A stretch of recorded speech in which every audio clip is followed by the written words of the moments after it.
നീ മേടിക്കാന്നും വേണ്ട. ഇന്നത്തോടെ അവൻ്റെ കാര്യത്തിൽ തീരുമാനം ഉണ്ടാകാം. പിന്നെ എന്താന്ന് നിനക്ക് ഞാനില്ലേ.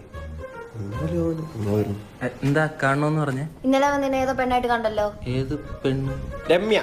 വൈകിട്ട് 3:30 ലുലു മോളി വെച്ച്. രമ്യ? രമ്യ, നമ്മുടെ രമ്യ. നമ്മളോട് പണ്ട് ട്യൂഷൻ പഠിച്ചേ 2ാം ക്ലാസ്സിൽ. Mobile check. ആ മൊബൈലിങ് വന്ന് ഫോണാ കൊടുക്കല്ലേ?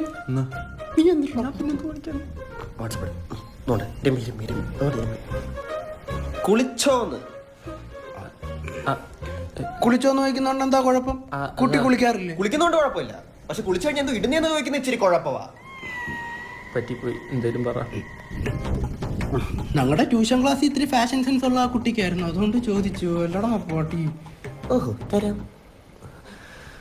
രാത്രി വന്നാ ഡോറ് തുറന്ന് തരുമോന്ന്. എന്തിനാ അച്ഛനെ കാണാനോ? അയ്യോ ചീറ്റല്ലേ, അവിടെ നിന്ന് പറഞ്ഞാ മതി. ചതി. എന്തേലും ഒന്ന് പറയടാ. ഇന്ന ഒരു സത്യം പറയട്ടെ. കണ്ട അപ്പൊ എത്ര നേരം പറഞ്ഞ കള്ളമാണ്. ചുമ്മാ ഇറ. എനിക്ക് വേണ്ടിയിട്ടാണ് ഇവ അങ്ങനെയൊക്കെ ചോദിച്ചത്. എനിക്ക് രമ്യനെ അത്രയ്ക്ക് ഇഷ്ടമാണ്. എനിക്ക് രാത്രി ചെല്ലാൻ വേണ്ടിയിട്ടാണ് ഇവ ഡോർ തുറന്നിട്ടോന്നൊക്കെ ചോദിച്ചത്. ഇല്ലടാ മോൻ്റെ പോലെ അതെ, അത്ര ചെറിയ കാര്യത്തിന് നീ അവനെ സംശയിച്ചല്ലേ? വേണ്ടായിരുന്നു. കഥ മാറിയ അനിയങ്ങ് വന്നാണ്.